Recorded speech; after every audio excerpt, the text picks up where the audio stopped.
Assalamu Walaikum. Hello friends, how are you? Welcome back to my new video.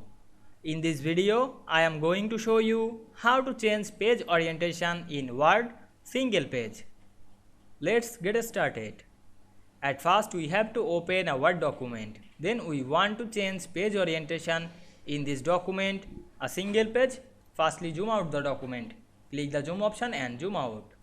Now we can see this page is portrait. Now we want to change the page orientation portrait to landscape.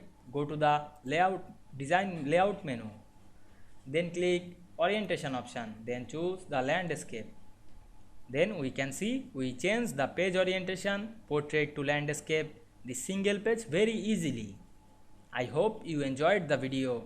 Please like, comment, share and subscribe my channel.